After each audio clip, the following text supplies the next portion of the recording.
भारतीय संगीत का ऐतिहासिक अवलोकन। भारतीय संगीत का ऐतिहासिक अवलोकन।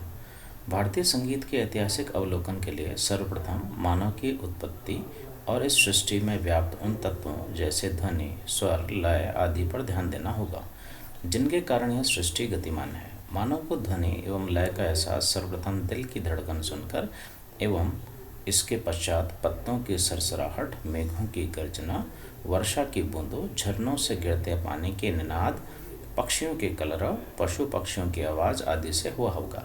स्वाभाविक है कि इन प्राकृतिक घटनाओं में छिपी ध्वनि एवं लय ने सर्वप्रथम मनुष्य का ध्यान आकर्षित किया हो।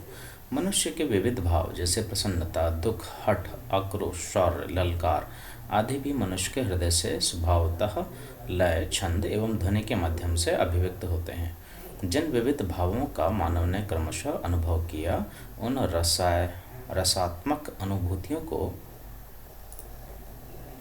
ध्वनि एवं लयबद्ध कर अभिव्यक्त करने की प्रक्रिया क्रमशः संगीत बनी। संगीत से अभिप्राय है कर्णप्रिय ध्वनि। यही संगीत क्रमशः मानव जीवन का अभिन्न अंग बन गया। जब मानव ने समूह में रहना प्रारंभ किया होगा, तब भाषाएं विकसित हुई होंगी। संवाद, हाव भाव एवं कंठ ध्वनि के विविध प्रयोगों से भी संभव है, परंतु भाषा बौद्धिक ज्ञान एवं शब्दों के अर्थ पर निर्भर करती है। यह मानना पड़ेगा कि संगीत भावानुभूति पर निर्भर करता है। इसलिए यह कहना भी गलत न होगा कि मानव जीवन में पहले संगीत ने अपना स्थान बनाया, तत्पश्चात भाषा ने अपनी जगह बनाई। इसके पश्चात भाषा का रसात्मक प्रयोग करके संगीत में ढाला गया, जिसका परिष्कृत रूप आज विभिन्न संगीत शैलियों के रूप में प्रचलित है। संगीत की उत्पत्ति।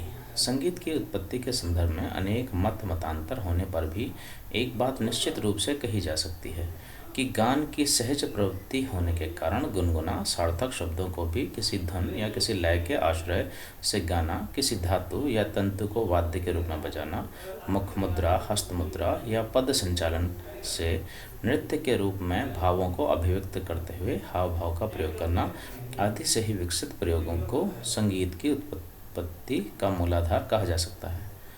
संगीत की उत्पत्ति के संबंध में कुछ किंवदंतियाँ भी प्रचलित हैं, जैसे संगीत का जन्म ओम शब्द से हुआ। ओम शब्द के 3 अक्षर अ, उ तथा म ब्रह्मा, विष्णु व महेश के रूप में ईश्वरीय शक्ति के द्योतक हैं। ओम परमेश्वर की सर्वोत्तम संज्ञा है। ओम के उच्चारण के फलस्वरूप नाद, नाद से श्रुति व स्वर और स्वर से ही संगीत की उत्पत्ति हुई है।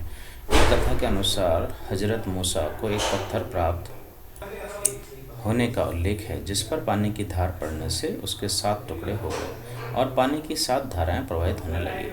उन धाराओं से 7 ध्वनियाँ निकली। यही 7 ध्वनियाँ संगीत के 7 स्वरों के रूप में प्रचलित हुई। प्रथम या द्वितीय शताब्दी में भारतीय संगीत पर लिखे गए नारदीय शिक्षा ग्रंथ के रचयिता नारद का मत है कि पशु पक्षियों की ध्वनि ने ही 7 स्वरों को जन्म दिया है।